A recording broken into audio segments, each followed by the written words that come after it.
नमस्कार दोस्तों, target education classes में आपका हार्दिक स्वागत है। दोस्तों आज लेकर आए हैं कक्षा 12 के लिए अनिवार्य हिंदी में जो अलंकार हैं, जो परीक्षा के लिए, बोर्ड परीक्षा के लिए बहुत इंपॉर्टेंट हैं। तो देखते हैं अलंकार। अलंकार में आज पढ़ेंगे अलंकार के बारे में और अनुप्रास अलंकार और श्लेष अलंकार। तो शुरू करते हैं अलंकार। अलंकार शब्द। दोस्तों अलंकार शब्द अलम तथा कार दो शब्दों से मिलकर बना है। अलम तथा कार दो शब्दों से मिलकर बना है। अलम का अर्थ है शोभा और कार का अर्थ है करने वाला, अर्थात अलंकार का अर्थ हुआ शोभा करने वाला। दोस्तों अलंकार का अर्थ है जिस प्रकार आभूषण से नारी का सौंदर्य बढ़ता है, यानी जो भी कोई स्त्री है वो आभूषण या गहना धारण कर लेती है, पहन लेती है, धारण कर लेती है, उसके बाद में उसका सौंदर्य बढ़ जाता है। उसी प्रकार अलंकार से काव्य का सौंदर्य बढ़ता है। जिस प्रकार आभूषण से, गहनों से नारी का सौंदर्य बढ़ता है, उसी प्रकार अलंकार से काव्य का सौंदर्य बढ़ता है। तो अब देखते हैं अलंकार की परिभाषा। काव्य की शोभा बढ़ाने वाले तत्व ही अलंकार कहलाते हैं। काव्य की शोभा बढ़ाने वाले तत्व ही अलंकार कहलाते हैं। दोस्तों अलंकार के बारे में आचार्य रामचंद्र शुक्ल ने कहा है कि भावों को उत्कर्ष यानी ऊंचा दिखाने और वस्तुओं के रूप, गुण, क्रिया का अधिक तीव्र, कभी कभी सहायक होने वाली उक्ति अलंकार कहलाती है।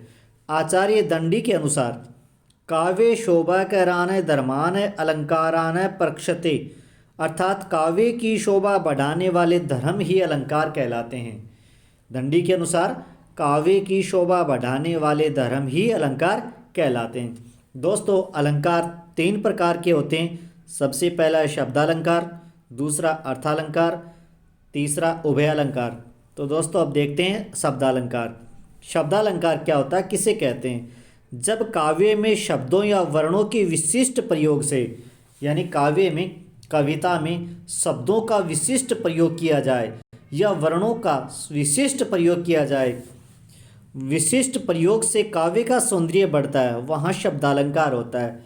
जब काव्य में या कविता में शब्दों या वर्णों का ऐसा प्रयोग किया जाए कि काव्य का सौंदर्य बढ़ जाता है, काव्य का सौंदर्य और अधिक बढ़ जाता है, निखर जाता है, वहाँ पर शब्दालंकार होता है।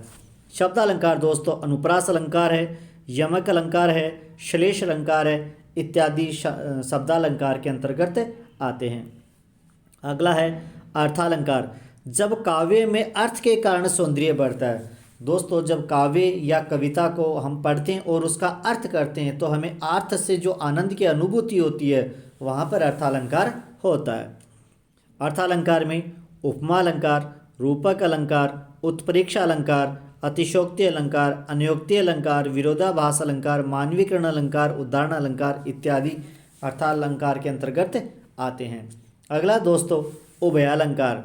उभयालंकार जब काव्य में शब्द एवं अर्थ दोनों के कारण सौंदर्य बढ़ता है।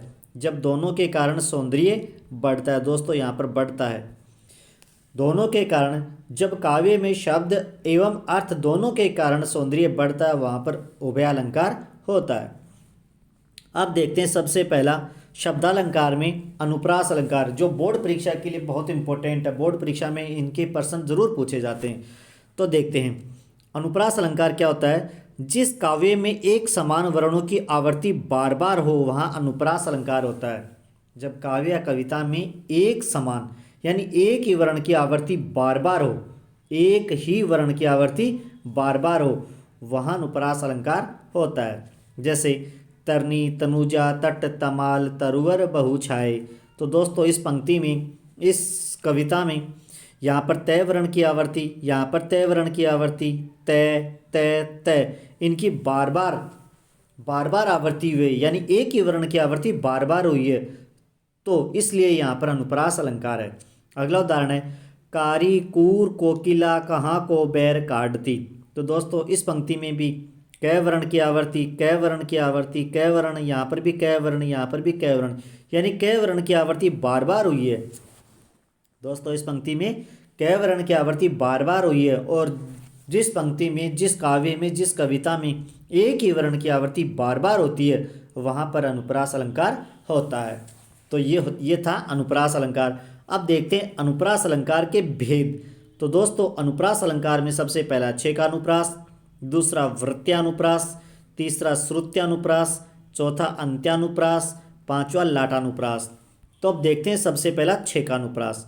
तो दोस्तों छेकानुप्रास में जिस काव्य में एक या अनेक वर्णों की आवर्ती केवल दो बार हो, यानी एक ही वर्ण की आवर्ती केवल दो बार हो, वहाँ पर छेकानुप्रास होता है, वहाँ पर छेकानुप्रास अलंकार होता है। जैसे पहला उदाहरण है भारत भाग्य विधाता। दोस्तों इस पंक्ति में पहले भयवर्ण की आवर्ती फिर भयवर्ण की आवर्ती, यानी पूरी पंक्ति में भयवर्ण की आवर्ती दो बार हुई है, इसलिए इस पंक्ति में छेकानुप्रास है। इसी प्रकार अगला उदाहरण है कानन कठिन भयंकर भारी। तो दोस्तों यहाँ पर का वर्ण की, यहाँ पर कै वर्ण की, और अगले में भय वर्ण, यहाँ पर भय वर्ण।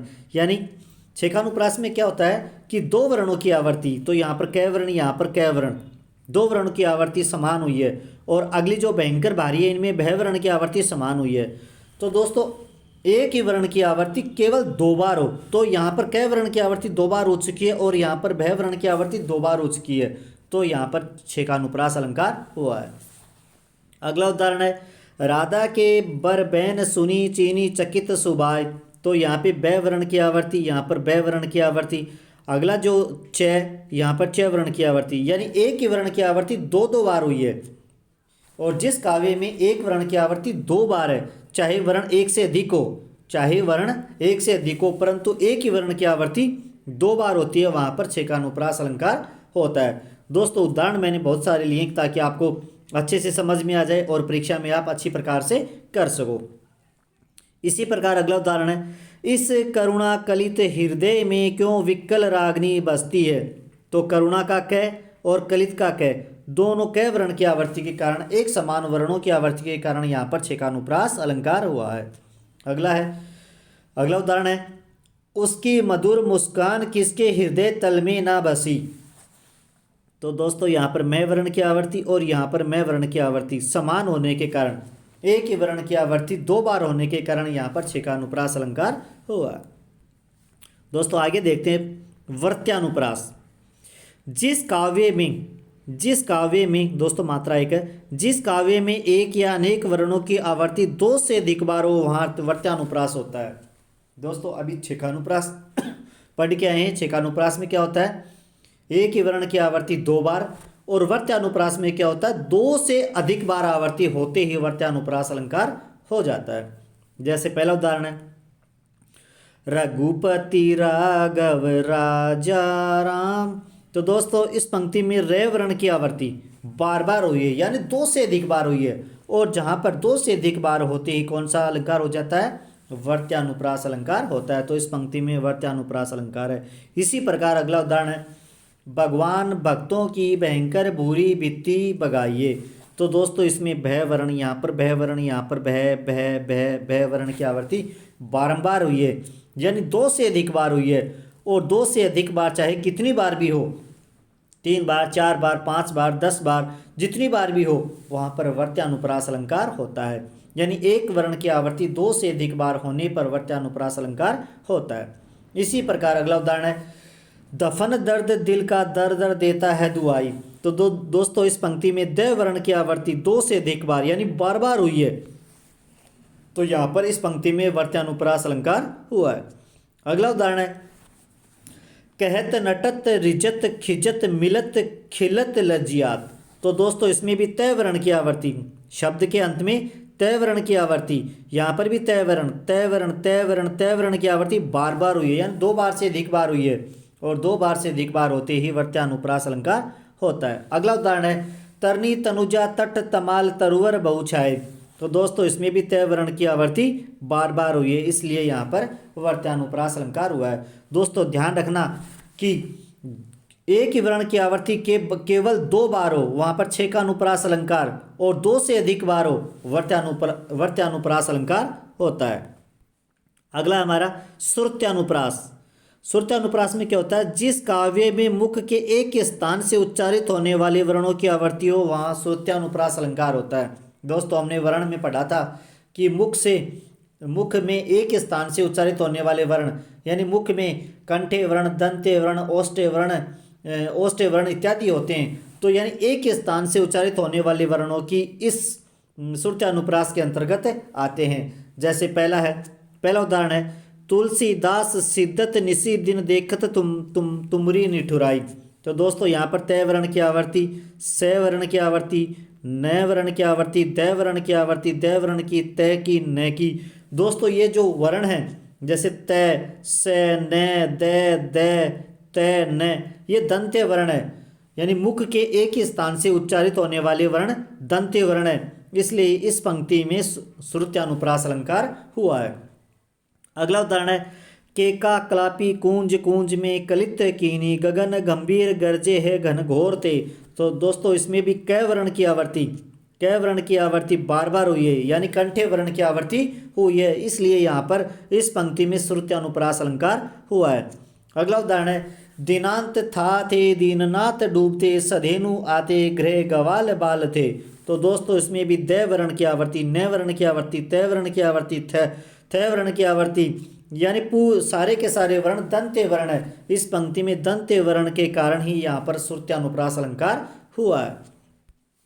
अगला है दोस्तों अंत्यानुप्रास।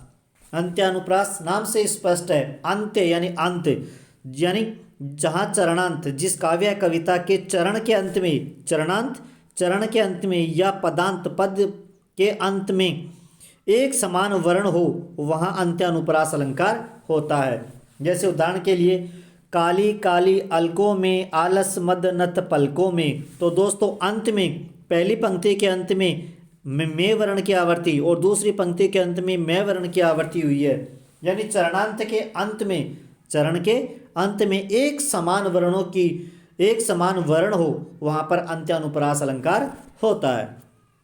इसी प्रकार अगला उदाहरण है, करत करत अभ्यास ते जड़मति होत सुजान, रसरी आवत जात्री सील पर पड़त निशान। दोस्तों इस दोहे में भी जान और शान, यहाँ पर न और यहाँ पर न एक ही वर्ण की आवर्ती है, चरण के अंत में एक ही वर्ण की आवर्ती है, इसलिए इस दोहे में, इस पंक्ति में कौन सा अलंकार हुआ? अंत्यानुप्रास अलंकार होता है। इसी प्रकार तीसरा उदाहरण है, तज प्राणों का मोह आज सब मिलकर आओ, मातृभूमि के लिए बंधुवर अलख जगाओ। यहाँ पर भी ओ वर्ण की आवर्ती और यहाँ पर, यानी चरण के अंत में एक समान वर्ण की आवर्ती हो, वहाँ पर होता है अंत्यानुप्रास अलंकार। तो दोस्तों अब देखते हैं लाटानुप्रास अलंकार। लाटानुप्रास अलंकार में जब शब्द और अर्थ वही रहे, केवल अन्वय करने से अर्थभेद हो जाए। दोस्तों जब शब्द और अर्थ वही रहे, केवल अन्वय करने से अर्थभेद हो जाए, वहाँ लाटानुप्रास अलंकार होता है। जैसे एक उदाहरण देके समझते हैं, रोको मत जाने दो। इस पंक्ति का अर्थ हुआ, इस व्यक्ति को रोको मत, इसे जाने दो, यहाँ से जाने दो। ये कोमा हटा करके इससे तो कोमा का जो स्थान चेंज कर दें। जैसे दूसरी पंक्ति में रोको मत जाने दो, इस व्यक्ति को रोक लो, यहाँ से जाने मत दो। तो देखो एक ही पंक्ति है, दोनों के वर्ण भी समान ही है, परंतु कोमा यानी अन्वय के कारण ही इन दोनों का अर्थ भेद अलग अलग हो गया, दोनों का अर्थ अलग हो गया। और जब शब्द और अर्थ वही रहे, केवल अन्वय करने से अर्थ भेद हो जाए, वहाँ पर लाटानुप्रास अलंकार होता है। इसी प्रकार दोस्तों दूसरा उदाहरण है, पूत कपूत तो का धन संचय, पूत सपूत तो का धन संचय। तो दोस्तों पहली पंक्ति में देखो, पूत कपूत तो का धन संचय। अगर पुत्र कपूत हो तो धन का संचय नहीं करना चाहिए, क्योंकि पुत्र कपूत होगा तो वह धन का व्यर्थ ही प्रयोग करेगा। इसी प्रकार दूसरी पंक्ति का अर्थ है, पूत सपूत हो तो धन का धन संचय। अगर पुत्र सपूत है तो धन का संग्रह नहीं करना चाहिए, क्योंकि जो पुत्र सपूत होता है वो अपनी आवश्यकताओं की पूर्ति स्वयं ही कर लेगा, स्वयं ही अपना कार्यभार संभाल लेगा। तो एक कोमा के कारण इन दोनों पंक्तियों का अर्थ अलग अलग हो गया है, और जहाँ पे अर्थभेद हो जाए वहाँ पर लाटानुप्रास अलंकार होता है।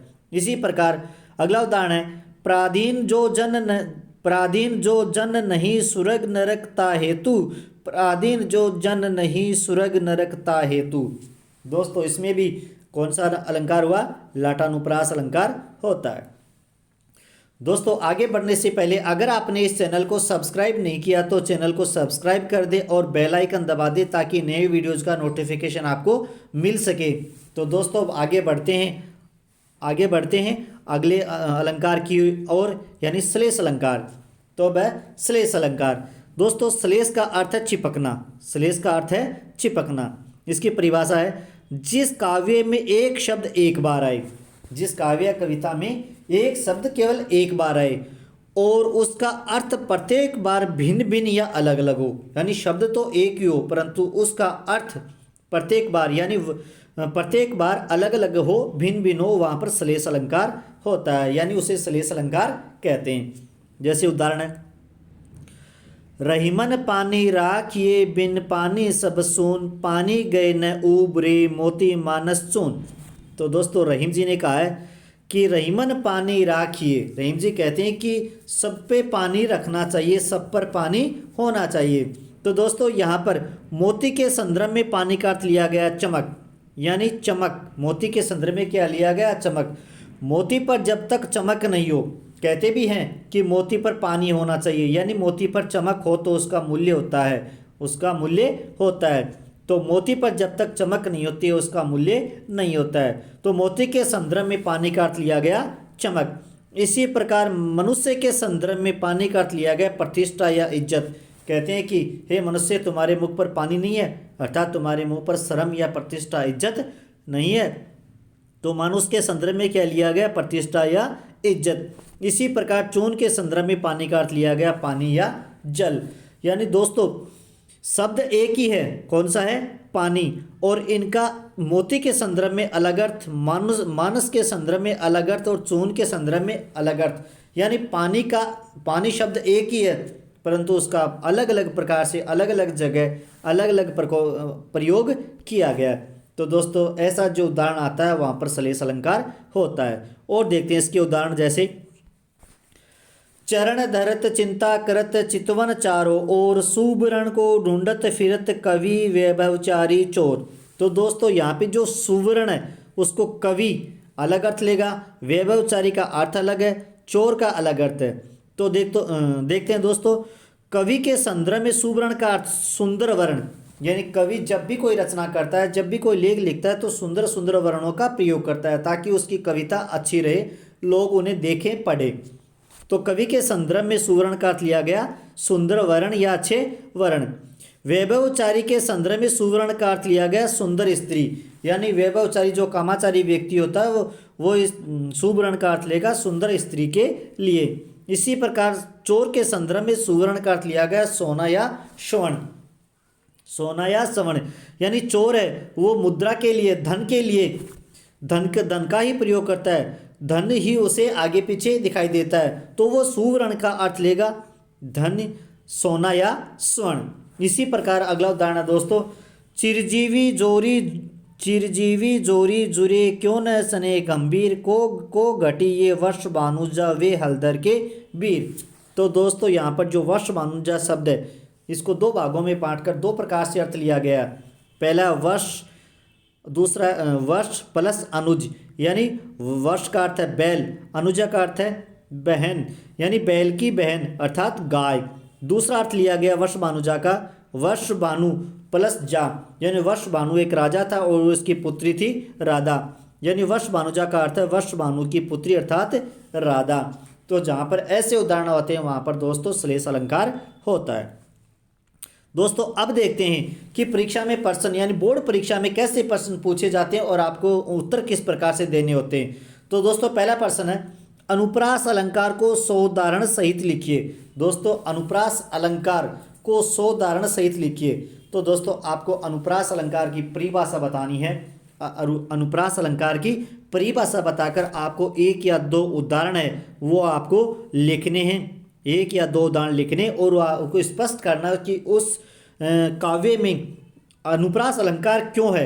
यानी हमने पहले पढ़े थे कि तय वर्ण की आवर्ती, टय वर्ण की आवर्ती होती है तो वहाँ पे अनुप्रास अलंकार होता है, वो आपको स्पष्ट करके बताना है। अगला उदाहरण है, अगला प्रश्न है दोस्तों, काली घनी कुरूप कस्तूरी कांटा तुले पंक्ति में कौन सा अलंकार है। दोस्तों कभी कभी ऐसा भी पूछ लिया जाता है कि दोहा या पंक्ति आपको दे दी गई होती है, उसमें से आपको पहचानना होता है कि इस पंक्ति में कौन सा अलंकार है, आपको कारण सहित उत्तर देना है। तो दोस्तों यहाँ पर है काली घनी कुरूप कस्तूरी कांटा तुले, तो यहाँ पर कै वर्ण की आवर्ती और यहाँ पर कै वर्ण, यहाँ पर कै वर्ण, यहाँ पर कै वर्ण की आवर्ती बार बार हुई है। तो दोस्तों यहाँ पर कौन सा अलंकार हुआ? अनुप्रास अलंकार। कौन सा अलंकार हुआ? अनुप्रास अलंकार। अनुप्रास अलंकार की आपको परिभाषा लिखनी है और आपको बताना है कि इस पंक्ति में कै वर्ण की आवर्ती बार बार हुई है, इसलिए यहाँ पर अनुप्रास अलंकार हुआ है। तीसरा प्रश्न है श्लेष अलंकार को उदाहरण सहित लिखिए। तो आपको श्लेष अलंकार की परिभाषा लिखनी है और उसके एक या दो उदाहरण देने, और दोनों का ही आपको उदाहरण देख करके बताना है, स्पष्ट करना है कि इसमें श्लेष अलंकार क्यों है, जो हमने पहले पढ़ा था, अभी थोड़ी देर पहले पढ़ा है, उसको उसी प्रकार आपको बताना है। अगला उदाहरण है हलधर के प्रिय हैं सदा केशव और किसान, पंक्ति में निहित अलंकार को स्पष्ट कीजिए। तो दोस्तों हलधर के प्रिय सदा केशव और किसान, पंक्ति में श्लेष अलंकार है, पंक्ति में श्लेष अलंकार है, ये आपको लिखना है। श्लेष अलंकार की परिभाषा लिखनी है और आपको इसमें कारण सहित आपको बताना है। तो दोस्तों ये वीडियो आपको कैसा लगा कमेंट में लिखिए, वीडियो को लाइक और ज़्यादा से ज़्यादा शेयर करें। धन्यवाद दोस्तों।